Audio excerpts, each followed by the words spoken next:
Muchas gracias. Quiero agradecer nuevamente a Patti, a Elizabeth y a todos ustedes la invitación que me han hecho para terminar de ver estos aspectos de las alteraciones funcionales, pero ahora con enfoque ya en la etapa del niño y del adolescente.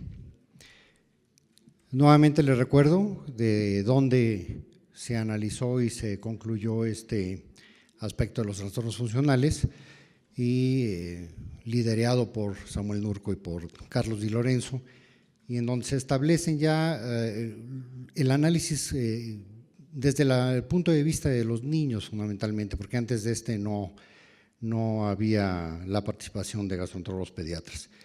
A manera de recordar, son los de la infancia en la primera etapa de recién nacidos, y en donde, si recordamos, la regurgitación, el cólico y la disquesia son los que marcan la pauta, y con solo recordar esos aspectos podríamos tener pues bueno, casi un buen porcentaje de lo que vemos a esa edad.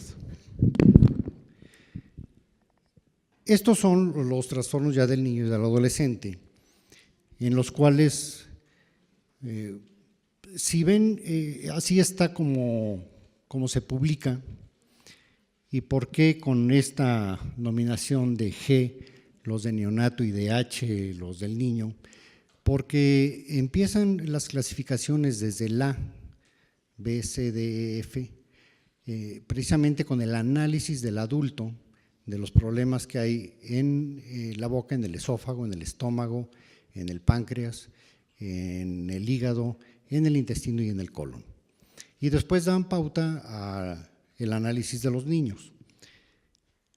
Y esto se divide en tres grandes grupos. Uno habla de la relación con las náuseas y los trastornos del vómito. Otro sobre los trastornos específicamente de dolor abdominal.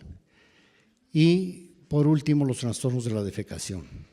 Entonces, si los trastornos funcionales del niño los enfocáramos en tres grandes grupos, en aquellos que vomitan o que tienen náusea, en aquellos que tienen dolor abdominal y en aquellos que no pueden evacuar, pues ya tenemos una división un poquito más práctica, y ya dentro de estos vamos a ver, si recordamos algunos de ellos, va a ser una forma mucho más fácil de poderlos enfocar.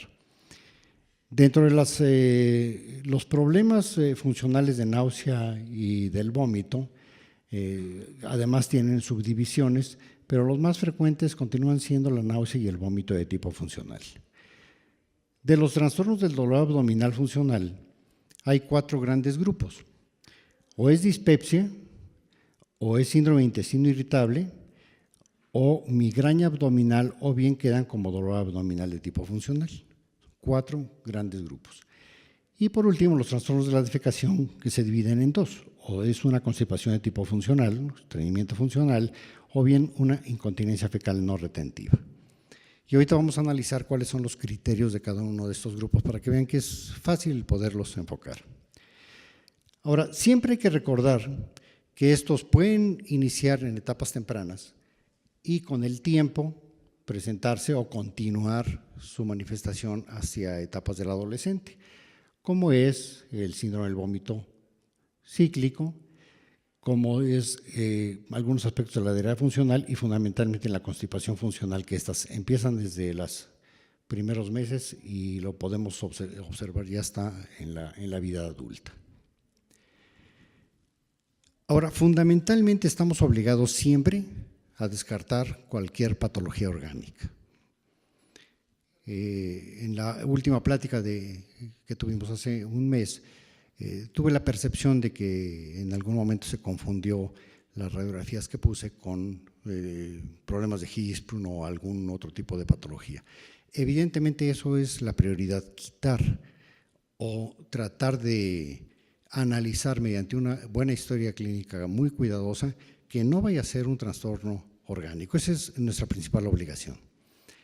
Y estas publicaciones de los trastornos funcionales quedan, al menos es un buen esfuerzo para decir, bueno, aquello que no le hemos encontrado una patología, aquellos que no le hemos encontrado, que no los podemos clasificar como un problema de tipo orgánico. Entonces entran en lo que nosotros durante mucho tiempo llamábamos el basurero de todo, que era, pues échalos ahí, no sabemos de qué es todavía. Lo que sí es cierto es que mientras más clasificamos y mientras más analizamos estos, más causas se encuentran.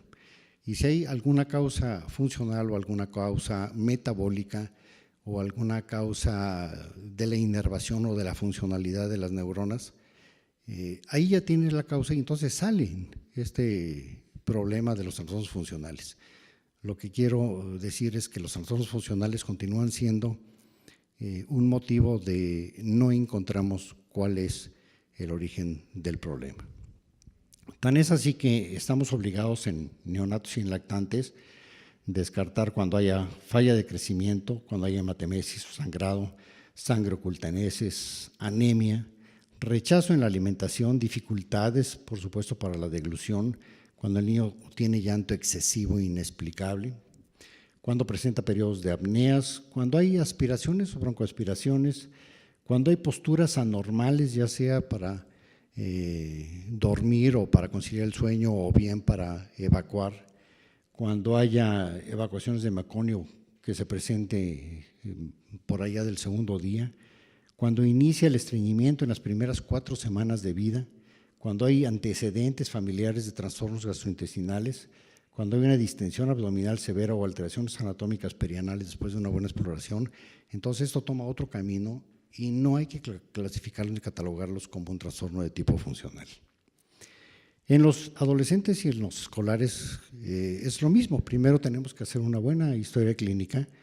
Cuando el dolor se presenta en mi abdomen derecho, cuando el dolor lo despierta en la noche, cuando hay disfagia, cuando hay vómitos persistentes, cuando evidentemente hay algún dato de sangrado, cuando hay pérdida de peso o retardo en el desarrollo puberal, cuando además hay diarreas nocturnas o artritis o alteraciones perianales o también tenemos historia familiar de enfermedades gastrointestinales, cuando hay una disminución de la velocidad del crecimiento, cuando hay fiebre no explicada por otras situaciones clínicas, o cuando hay un temor extremo a la exploración rectal en niños fundamentalmente estreñidos, o cuando tienen enfermedades o datos sugestivos de enfermedad tiroidea. Eso es nuestra principal obligación, tratar de descartar que no haya nada orgánico. Si no lo tiene nuestro niño, entonces sí estamos enfrente de un trastorno de tipo funcional. Y esto es la primera regla que tenemos y la primera obligación que tenemos de descartarlo. Y después, ¿cuáles son los criterios que nos van a servir para catalogar este tipo de problema?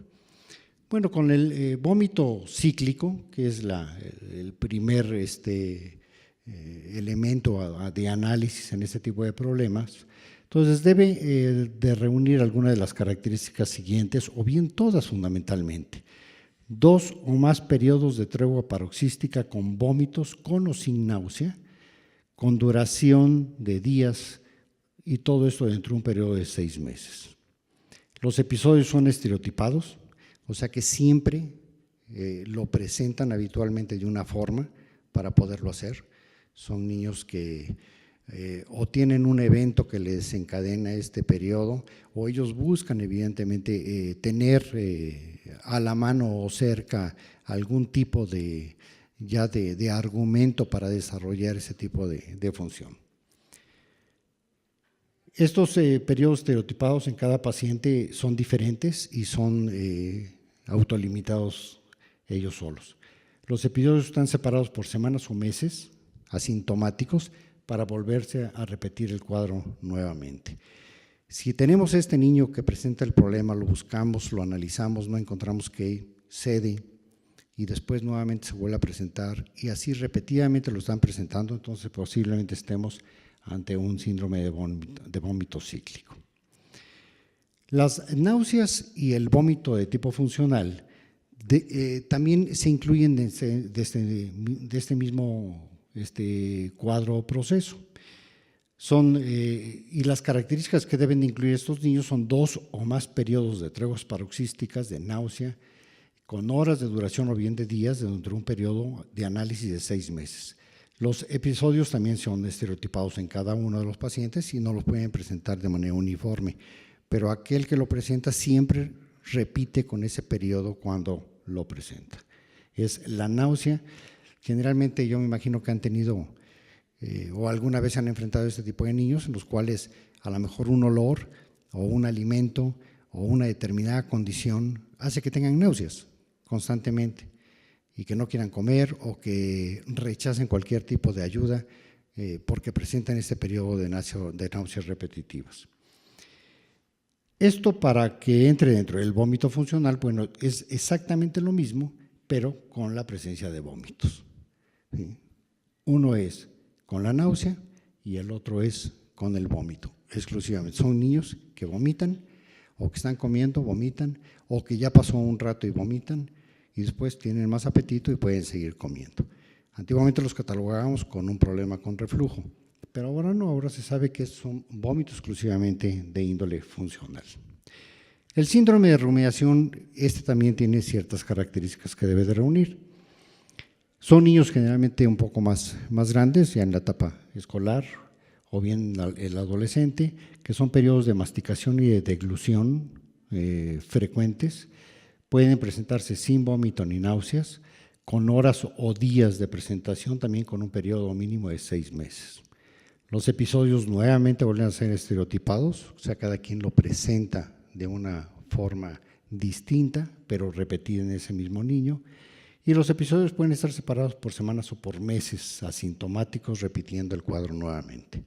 Son niños que habitualmente la madre nos informa de que no sabe qué está pasando, pero que el niño vuelve el alimento, lo mastica nuevamente y lo vuelve a deglutir, ¿no? Son niños que buscan esta forma de estar trayendo el alimento a la boca, masticándola y nuevamente lo vuelven a deglutir. Los criterios para el síndrome de aerofagia deben de incluir o cumplir al menos 2 de los siguientes una vez por semana por los siguientes 2 meses. Deglución de aire, distensión abdominal por aire y bien eructos o flatulencias repetitivos. Son niños que generalmente son muy callados, están reservados y ellos mismos están tragando aire. Y entonces empiezan a distender. Llaman la atención, tienen o pueden o no pueden asociarse con dolor abdominal y generalmente tienen eruptos después de eso y eso le parece que es una gratificación para ellos. Toda esta serie de problemas funcionales, evidentemente, cualquiera de los que nos presentaban anteriormente, pues los enviábamos al psicólogo para que les hicieran algo, les arreglaran el tornillo que tenían medio chueco. Pero ahora sabemos que no, que es un trastorno funcional. Los niños evidentemente no buscan ni quieren sentirlo, pero tienen dentro de la funcionalidad del tubo digestivo esta serie de alteraciones que manifiestan de alguna forma.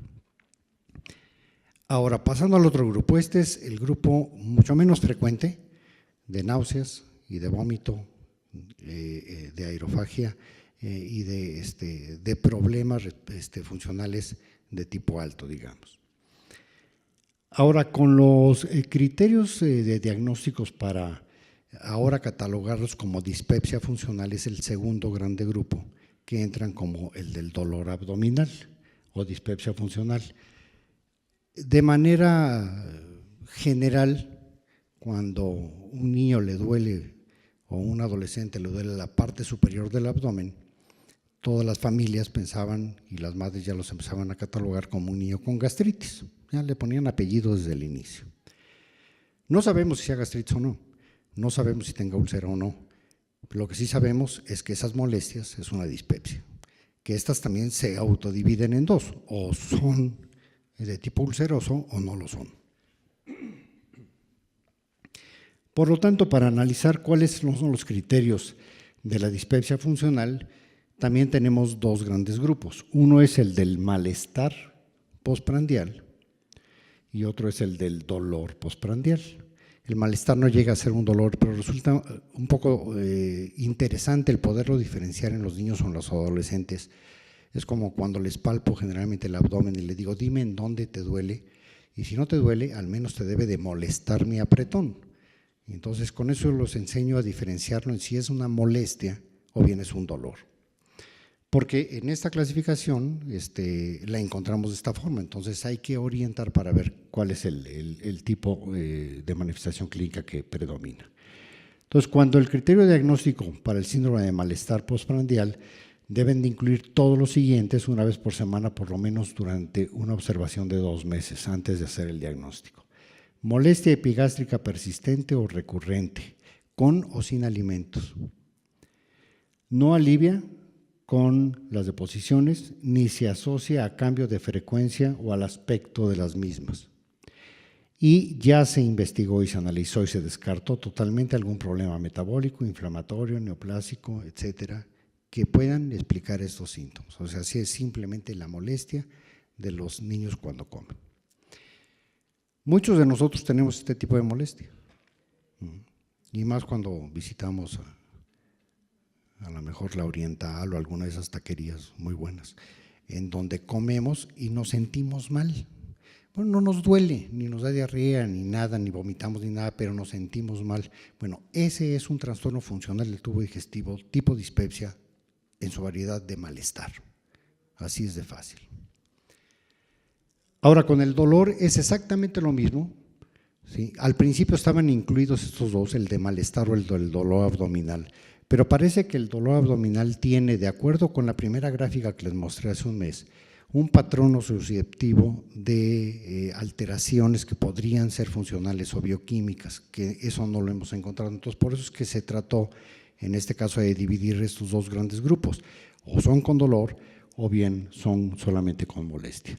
Y lo mismo debe de incluir todos los criterios, al menos una vez por semana durante los 2 meses antes de hacer el diagnóstico.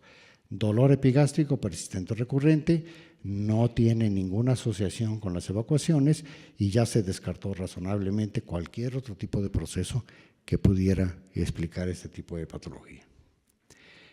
Ahora, el síndrome de intestino irritable.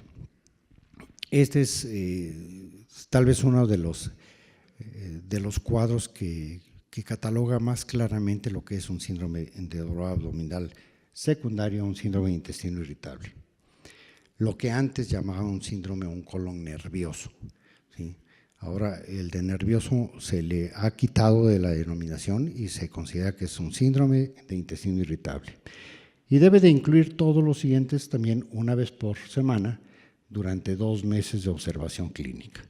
Y que es molestia abdominal o dolor, y aquí en esto sí asocian los dos nuevamente, asociado a 2 de los siguientes criterios con al menos el 25% de la presentación del tiempo. Uno es que este dolor alivia al ir a evacuar, inicio asociado a cambio de la frecuencia de la deposición o bien de la forma. Es decir, puede estar asociado en este mismo cuadro de dolor o periodos de estreñimiento o periodos de diarrea. Entonces, un niño con malestar o con dolor y que además se asocia a cambios en los hábitos intestinales para bien o para mal, este es un niño con un colon de intestino irritable, un síndrome de intestino irritable, y a los cuales evidentemente ya se les descartó razonablemente todos los procesos que puedan estar asociados de tipo inflamatorio, metabólico, etcétera, etcétera. Los criterios para considerar migraña abdominal. Este es exactamente lo mismo, es un malestar y un dolor abdominal, y también debe de incluir todos los criterios 2 o más veces en los últimos 12 meses. Aquí ya no es en 2 meses como todos los otros criterios que se alargaron a 2 meses, porque con los criterios anteriores de Roma 3 se consideraba con 1 mes de observación clínica. En los demás se alargaron a 2 y en este se alargó a 12 meses, o sea, 1 año de estudio. Son episodios de dolor abdominal paroxístico, agudo, intenso, periumbilical, mayores de 1 hora de presentación. Hay intervalos entre los episodios asintomáticos por semanas o por meses. Interfiere con las actividades normales del niño y puede ser asociado a 2 o más de estos datos, o cefalea, o anorexia, o fotofobia, o náuseas, o vómito, o palidez. Entonces, cuando tenemos la asociación de un malestar o un dolor abdominal e interrogamos si tenemos asociado a esto y ya descartamos nuevamente que no se considere, que no tenga ningún proceso infeccioso, ni metabólico, ni inflamatorio asociado, Entonces estamos en un caso de migraña abdominal, o al menos con sospecha. Y en la mayoría de las veces, si le mandamos a hacer un electroencefalograma, encontramos las crisis paroxísticas cuando las presentan. A veces no quiere decir un electroencefalograma negativo o que sea normal, que no lo pueda tener, porque en ocasiones no podemos documentar los paroxismos. Y el dolor abdominal de tipo funcional, que es el cuarto criterio, en donde el síndrome de dolor abdominal no tiene ninguna de las condiciones pasadas que mencionábamos, pero debe de incluir todos los siguientes al menos una vez por semana durante 2 meses de observación. Dolor abdominal continuo o episódico, criterios insuficientes para los otros trastornos funcionales en relación al dolor abdominal, o sea, no es dispepsia, no es síndrome de intestino irritable y no es migraña. Entonces nos quedamos con este. Y este es el que abarca la mayoría de los procesos. Hay que tener mucho cuidado porque el síndrome de dolor abdominal funcional, en ocasiones le podemos determinar en un coproparasitoscópico y encontrar un parásito y entonces echarle la culpa a él, cosa que tampoco la tiene. O bien le hacemos una determinación de Helicobacter en heces, o bien por una endoscopía le buscamos Helicobacter, se la encontramos positiva y ahí estamos diciendo, ahí está el responsable. Eso hay que tener mucho cuidado.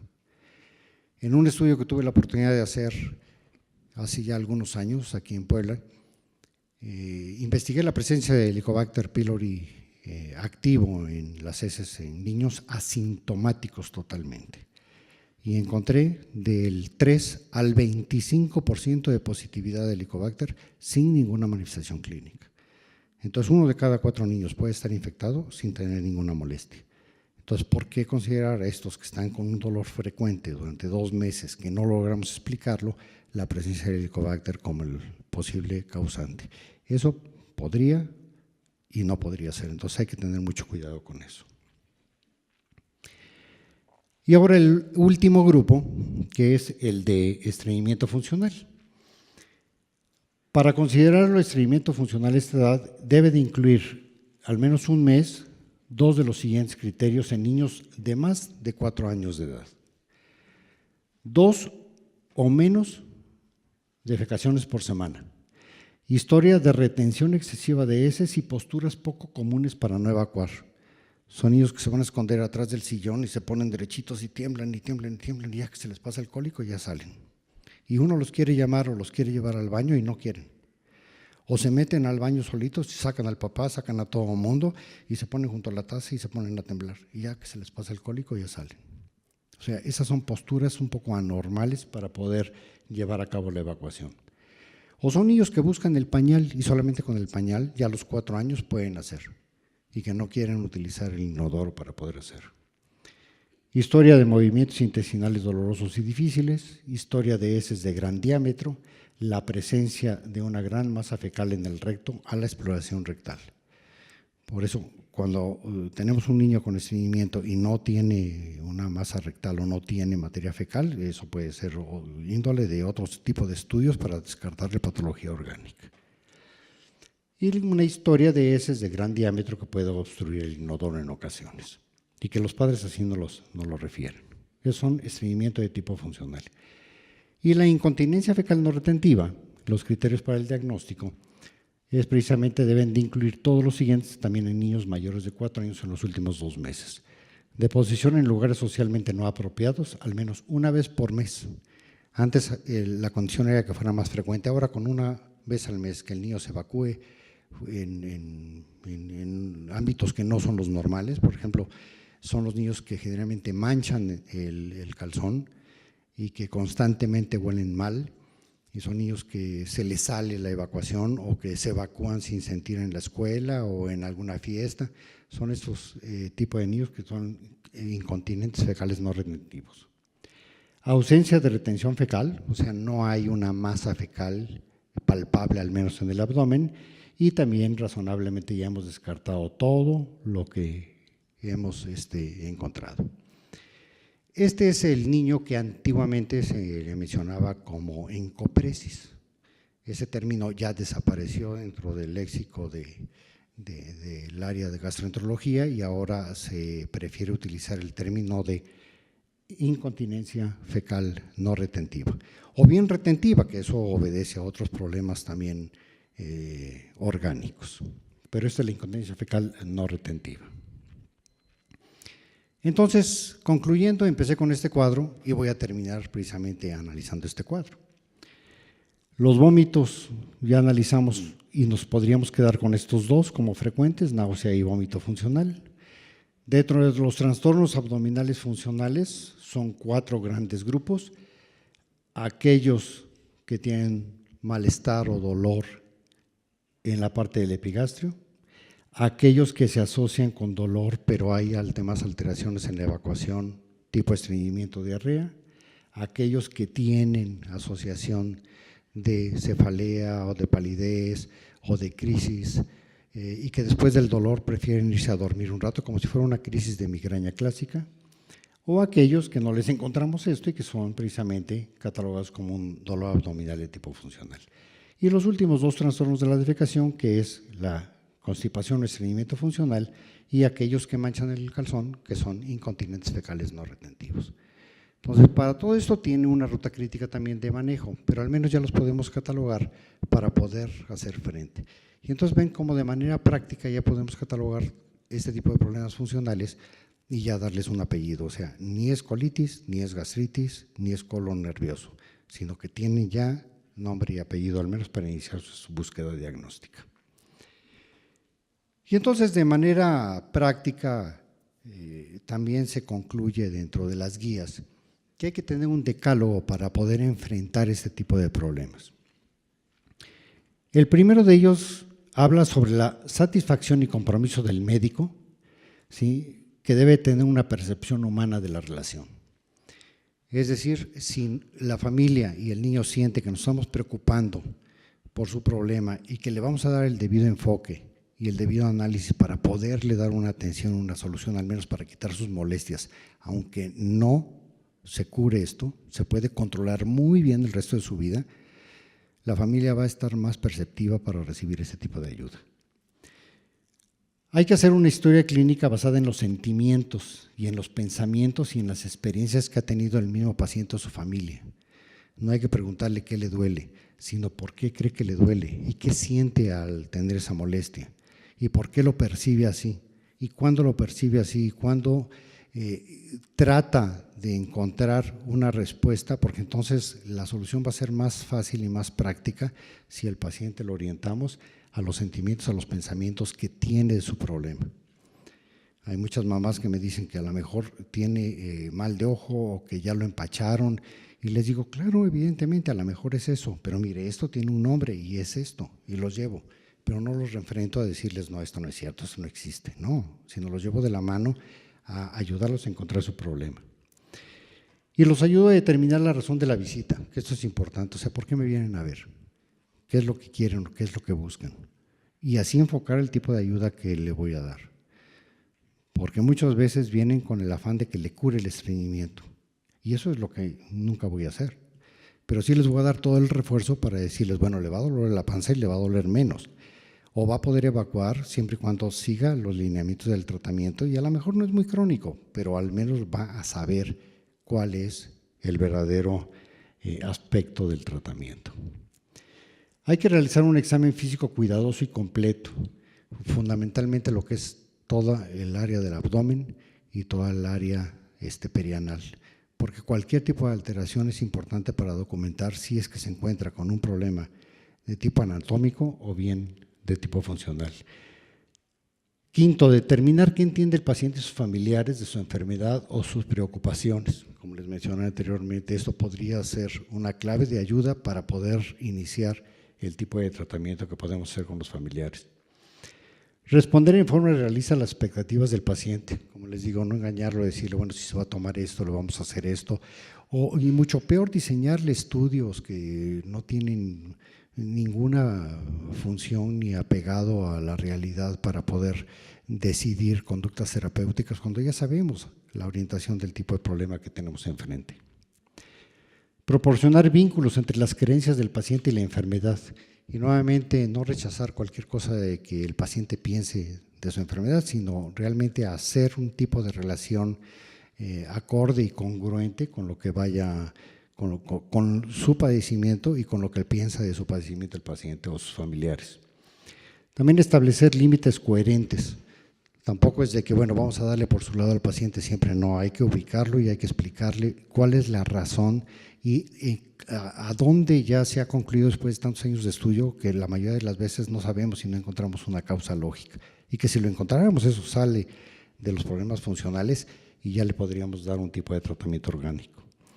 Involucrar al paciente y sus familiares en el tratamiento, o sea, hacerlos responsables de que ellos mediante su dieta o mediante sus medicamentos van a encontrar al menos un poco de tranquilidad en el manejo. Y ayudar a establecer una relación de apoyo continuo y no de dependencia. ¿Sí? Yo voy a ayudar al paciente a que él mismo aprenda a resolver sus problemas. Y no viene para que yo le dé una pastillita y con ello encuentre la solución a sus problemas, sino que lo voy a ayudar a encontrar de forma conjunta y responsable cuál va a ser la ayuda fundamental que él necesita. Y este es el decálogo que evidentemente con esto podremos tener un poquito más éxito en el manejo, ¿no? Y ahora para terminar, no necesariamente contesten, sino piensen en la respuesta. Ahora ya no les traje casos clínicos, hoy les traigo preguntas, a ver qué tal. Pero son preguntas de lo que acabamos de ver también. Entonces, los trastornos funcionales, son síntomas gastrointestinales crónicos o recurrentes que no se asocian con alteraciones anatómicas estructurales. O B, de base sus síntomas pueden tener alteraciones bioquímicas o metabólicas. C, incluyen varias enfermedades, algunas de ellas pueden depender de la madurez del tracto gastrointestinal del niño. Solamente A es correcta, A y C son correctas, o A, B y C son correctas. ¿Ya escogieron? A y C son correctas. 2, nada más son 6. Tampoco nos vamos a dilatar mucho. Los criterios de Roma definen pautas de diagnóstico y abordaje desde el punto de vista funcional gastrointestinal. Correlacionan los trastornos funcionales según los sitios anatómicos. Se han actualizado en 2 oportunidades. Los Roma 2 y los Roma 3 son los únicos que incluyen criterios pediátricos. O bien, todas las anteriores son correctas. 1, 2.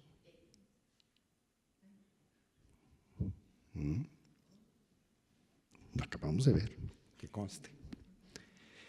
En neonatos y lactantes, que esto fue la plática anterior, la regurgitación frecuentemente es patológica. Los trastornos funcionales por lo general cursan con crecimiento y desarrollo normal. El cólico del lactante es de las entidades que se presentan más frecuentemente. B y C.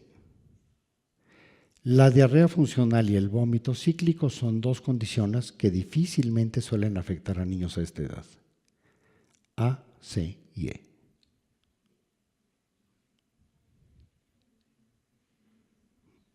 B y C. 4. En escolares y adolescentes, los trastornos funcionales asociados con dolor abdominal son los de menor frecuencia. Las entidades funcionales de diagnóstico más frecuentes son las relacionadas con vómito y aerofagia, dolor abdominal recurrente y alteraciones en el hábito intestinal. C. El dolor abdominal crónico incluye entidades tales como disquesia infantil, migraña y síndrome de intestino irritable. El vómito y la aerofagia implican alteraciones como rumiación del adolescente, vómito cíclico y regurgitación. A y C son correctas, o todas las anteriores son correctas.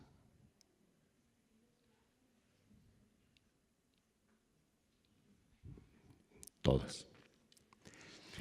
5. Para diagnosticar dolor abdominal funcional, debe haber dolor una vez por semana como mínimo, persistencia de durante 2 meses previos al diagnóstico, procesos neoplásicos y metabólicos concomitantes.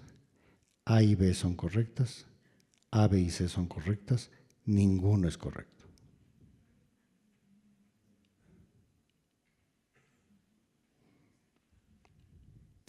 Y por último, la regurgitación en mayores de 12 meses debe ser estudiada para descartar alteraciones anatómicas y o enfermedad por reflujo gastroesofágico. Por lo anterior, constituyen signos de alerta la hematemesis, la falla en el crecimiento y la anemia, posturas anormales, todas las anteriores, B, C y D son correctas.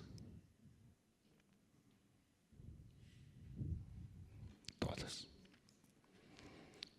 Pues bueno, muchas gracias por su atención. Si tienen alguna pregunta, con todo gusto la atendemos.